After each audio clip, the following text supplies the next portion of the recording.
Раскол в Евросоюзе. Как правильно отобрать российские активы? Какое решение примет саммит Европейской комиссии? Зеленский готов к выборам, но депутаты пока не согласны. Один из вариантов – онлайн-голосование через приложение Dia.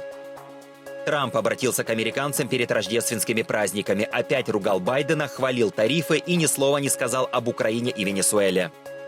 Кремль готовится к новому этапу переговоров о мирном плане. Польша поставила на дежурство первые батареи «Патриот».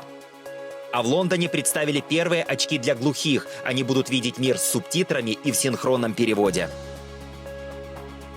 Здравствуйте! Мы собрали только самое важное. Подпишитесь, чтобы знать все о событиях, которые меняют нашу жизнь. Это «Один день». Я Андрей Данилевич.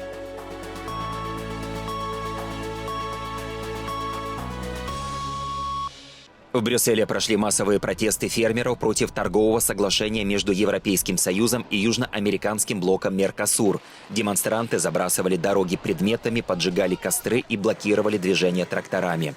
Полиция возле здания Европарламента использовала водометы, пытаясь восстановить порядок на улицах столицы Бельгии. Соглашение, над которым Европейский Союз и Меркосур работали более 25 лет, станет крупнейшим для ЕС по сокращению тарифов и открытию рынков. Оно позволяет странам Южной Америки поставлять в Европу такие товары, как говядина, птица и сахар, на льготных условиях. Однако многие европейские фермеры опасаются, что дешевые импортные продукты вытеснят местное производство, снизят доходы и подорвут стандарты сельского хозяйства.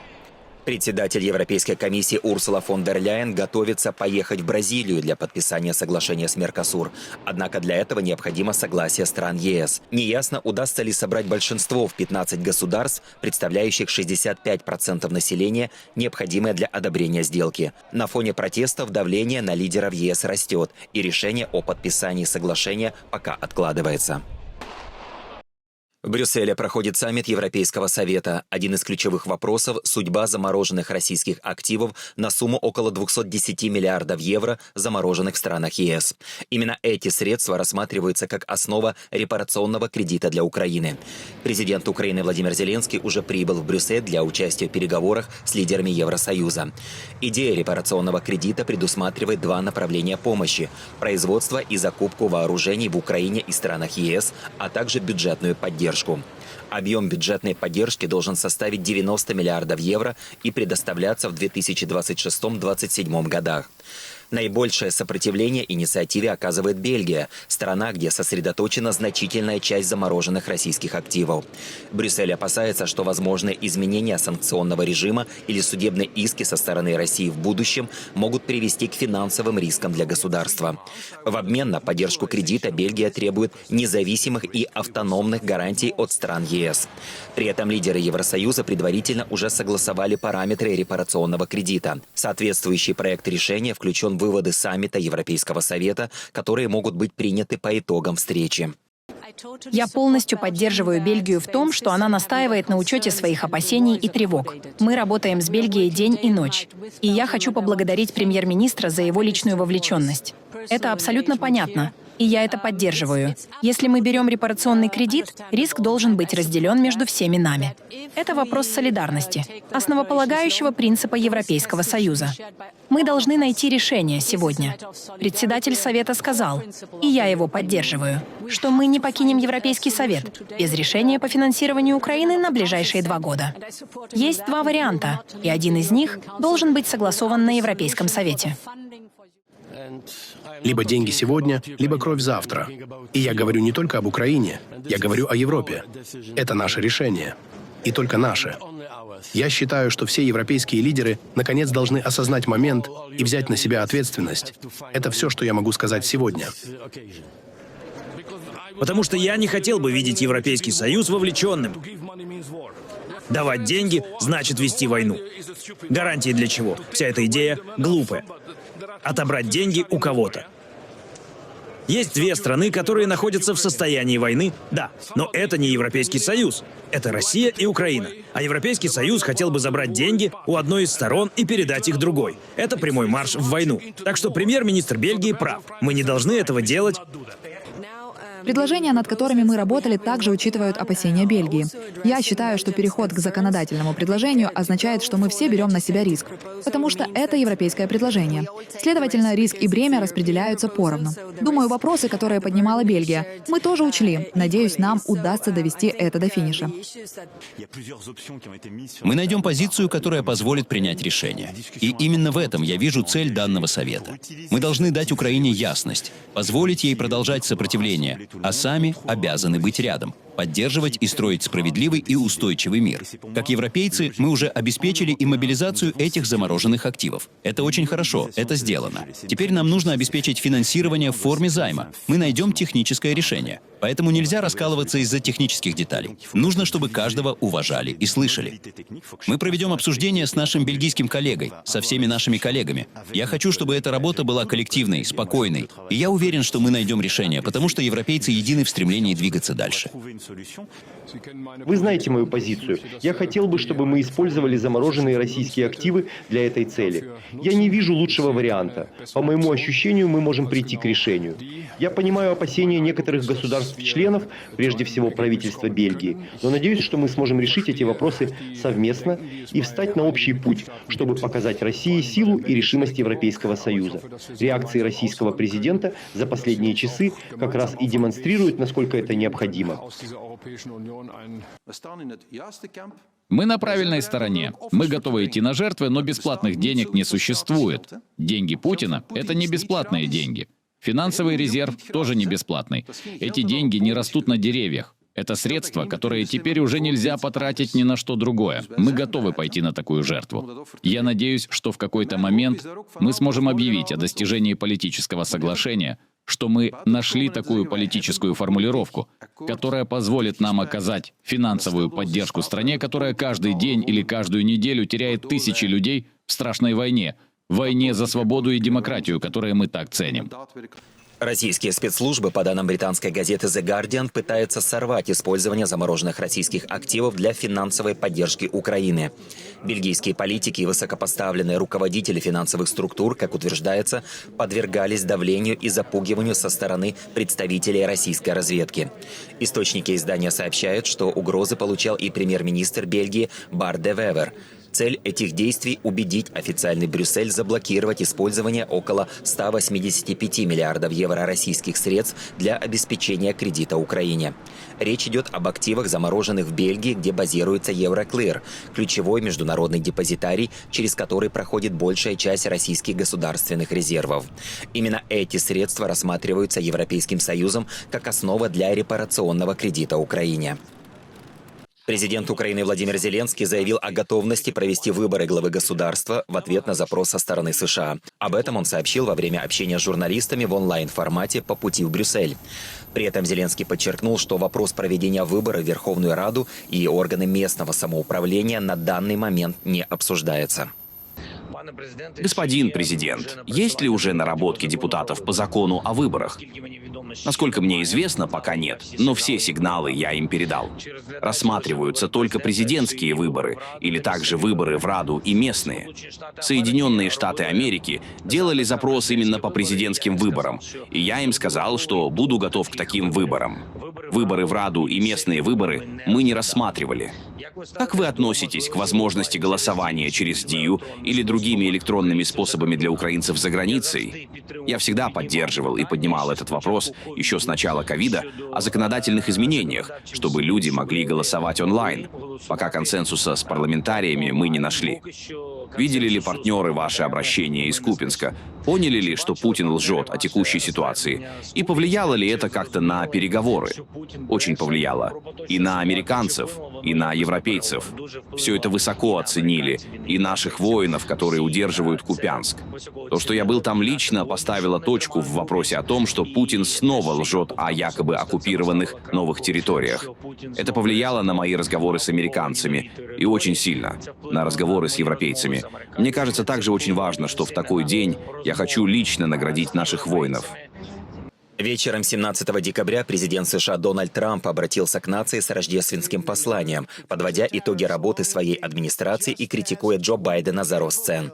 Он говорил о миграции, преступности и правах трансгендеров, отмечая успехи за год, сокращение нелегальных пересечений границы и снижение цен на товары. Внешнюю политику Трамп затронул вскользь. Он лишь упомянул войну в секторе Газа и борьбу с морской контрабандой наркотиков, но не сказал ни слова о войне России против Украины и ситуации в Венесуэле, хотя накануне усилил давление на Мадуро и блокировал танкеры с нефтью. Добрый вечер, Америка. 11 месяцев назад я унаследовал полный хаос, и я его исправляю. Год назад наша страна была мертва. Абсолютно мертва. Мы были на грани провала, полного провала. А теперь мы самая динамичная страна в мире. Сегодня вечером я с гордостью объявляю, более 1 миллиона 450 тысяч военнослужащих, вдумайтесь, 1 миллион 450 тысяч получат специальную выплату, которую мы называем «дивидендом воина», до Рождества. В честь основания нашей нации в 1776 году каждому солдату будет выплачено по $1776. Кроме того, я делаю то, чего не делал ни один политик, ни от одной партии. Я встаю против особых интересов, чтобы резко снизить цены на рецептурные лекарства.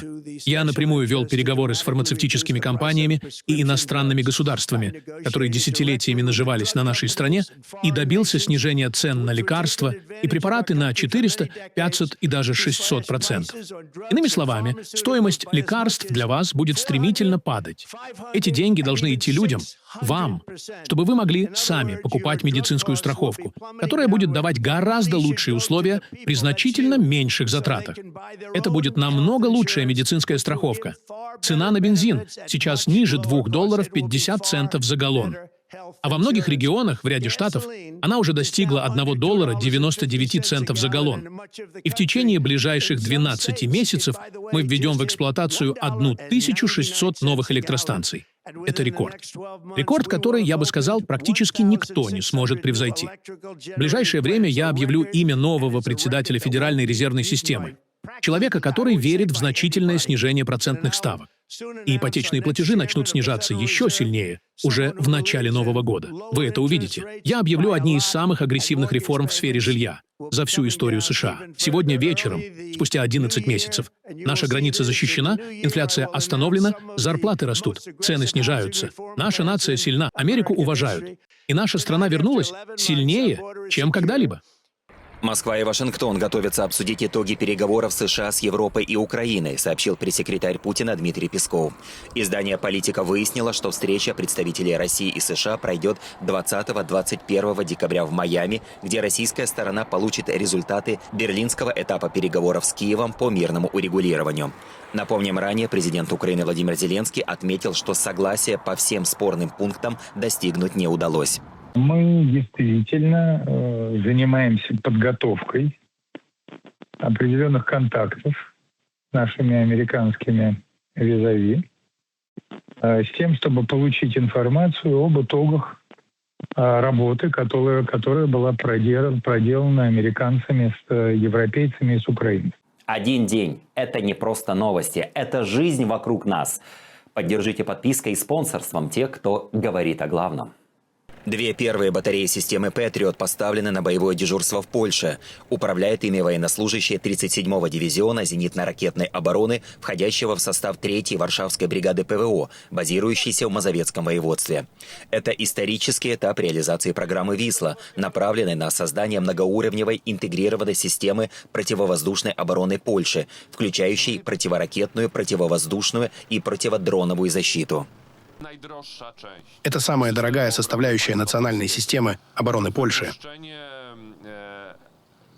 Запуск дронов или ракет и стоимость их перехвата в 10 раз, если не больше, превышает стоимость самих ракет или дронов, которые запускаются.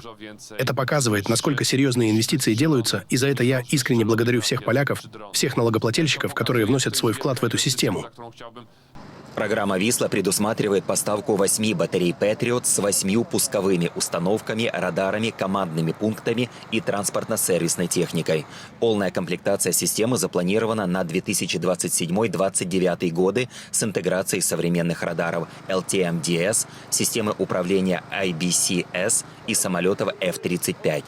Висла станет верхним эшелоном обороны страны, дополняя среднюю и низшую линии защиты, системы НАРЕВ, Пилица, Пилица Плюс и противодроновую программу САН. Это смена правил игры.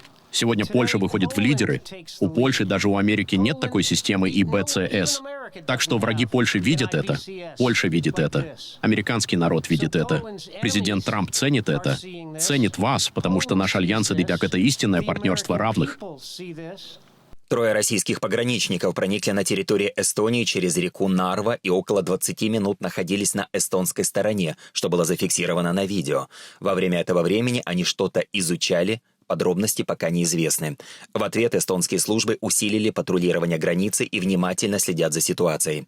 В МВД страны заявили, что причины инцидента пока не установлены, однако не исключают возможность провокации или тестирования реакции эстонских пограничников. Этот случай вызывает повышенное внимание к безопасности на северо-восточной границе страны. Оппозиционерку Марию Колесникову в Польше тепло встретили после освобождения из тюрьмы в Беларуси. Белорусский оппозиционер Павел Латушко опубликовал видео, на котором видно, как Колесникову встречает толпа в Варшаве после того, как она покинула Украину, куда была доставлена после освобождения.